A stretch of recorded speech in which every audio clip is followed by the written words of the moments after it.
On commence cette vidéo sur une remarque. La nature d'une série ne change pas si l'on change un nombre fini de termes.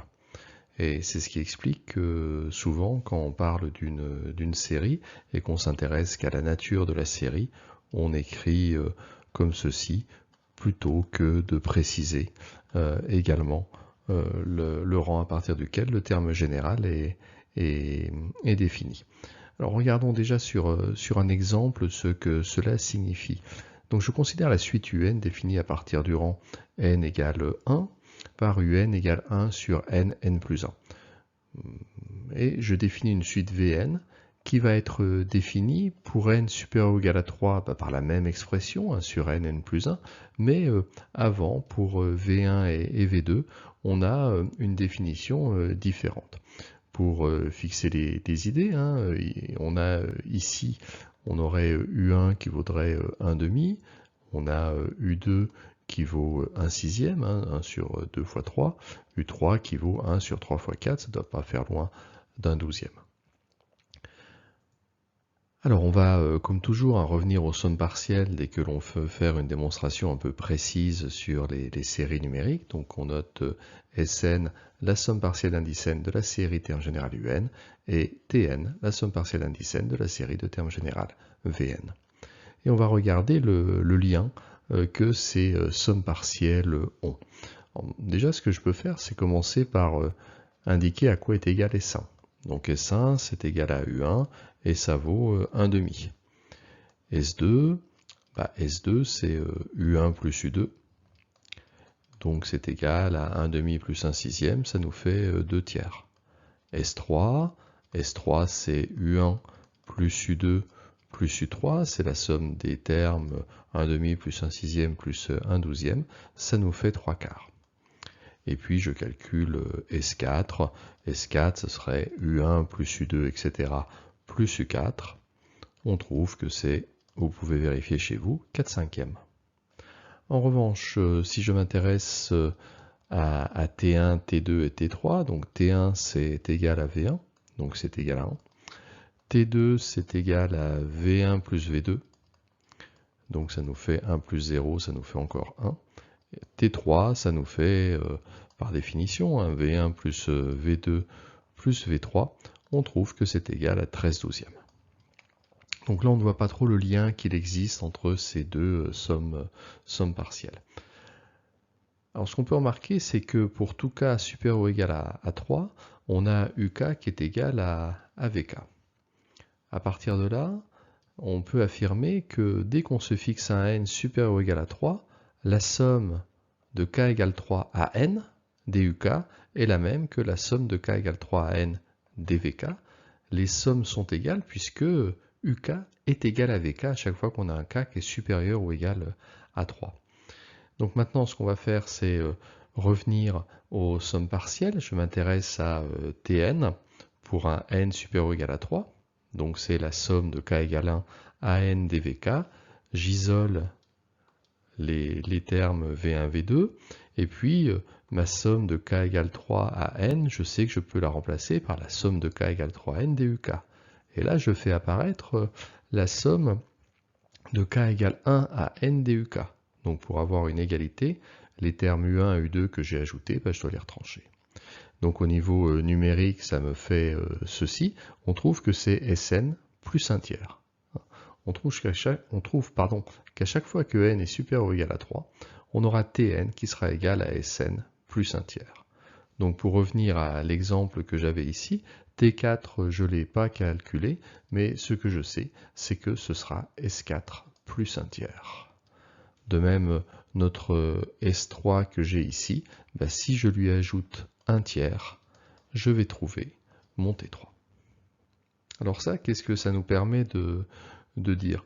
Ça nous permet de dire que la suite Tn converge si et seulement si la suite Sn converge.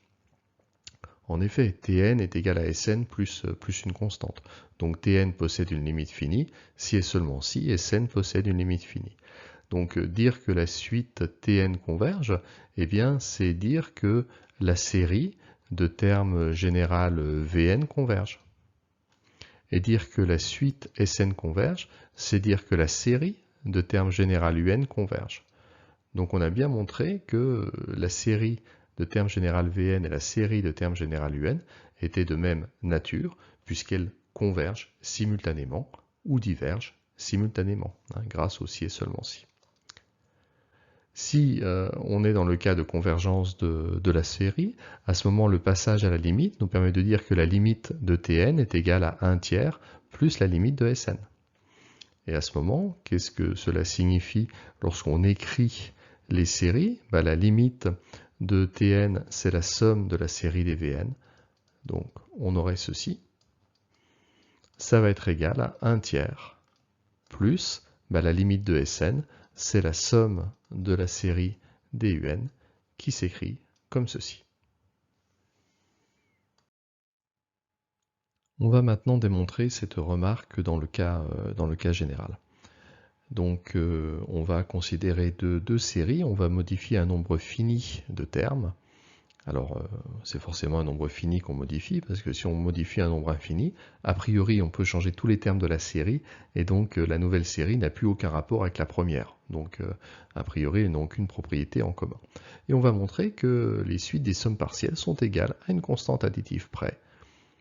Tout à l'heure c'était à 1 tiers près dans l'exemple de la diapositive précédente. Alors je considère deux séries définies à partir d'un même rang n0, je note les sommes partielles respectives, Sn et Tn. Alors là, ce que je dois, c'est écrire l'hypothèse qu'on modifie un nombre fini de termes. Alors ce que je vous propose, c'est de regarder l'exemple suivant. Imaginons que Un soit différent de Vn quand petit n égale 4, 2, 7, 10, 13 ou 19. Donc à chaque fois que petit n est égal à un de ces 6 entiers, on a Un qui va être différent de Vn. Et à chaque fois que petit n n'est pas égal à un de ces 6 entiers, on a Un qui est égal à Vn. Alors ce que je vais faire, c'est introduire l'entier grand M qui est égal au max de l'ensemble suivant. Les petits n supérieurs ou égal à n0 tels que Un soit différent de Vn. Alors vous pouvez mettre sur pause pour essayer de comprendre à quoi correspond cet entier grand M. Déjà ce qu'on peut dire c'est que l'ensemble des n supérieurs ou égal à n0 tel que Un est différent de Vn, cet ensemble c'est un ensemble qui est fini puisque par hypothèse le nombre de termes que l'on a modifié est fini. Donc l'ensemble des n tels que Un est différent de Vn est un ensemble fini. Donc ça nous assure qu'il possède un plus grand élément que le max existe. En l'occurrence, ici, le max, ce serait quoi dans l'exemple que j'ai traité? Eh bien, le max, le plus grand indice pour lequel Un est différent de Vn, ce serait 19. Ici, j'aurais grand M égale 19. Et donc, ça signifie qu'à partir du rang 20, au rang 20 et au-delà, eh bien on va avoir Un qui est égal à Vn. Donc moi ce que j'introduis, c'est l'entier grand N qui vaut M plus 1. Donc ce serait l'entier qui est ici. Et donc à partir de cet entier-là, je vais avoir tous les termes qui sont égaux. Donc ça c'est l'hypothèse que je fais. Je suppose qu'il existe un entier grand N à partir duquel on a toujours Un égale Vn. Je m'applique à considérer les sommes partielles d'indices petit n, alors bien sûr avec un petit n qui est supérieur ou égal à grand N pour que j'ai des simplifications. Donc je fais la différence des deux sommes partielles et par linéarité, j'obtiens ceci. Et ce que je vais faire, c'est découper ma somme en deux sommes. Je vais sommer 2n0 à grand N moins 1 et 2 grand N à petit n. Alors nous, ce qu'on sait, c'est qu'à chaque fois qu'on a un indice plus grand que grand N, UK est égal à VK. Donc en fait, ici, cette différence, elle est nulle. Chaque terme est nul, donc la somme, elle est nulle.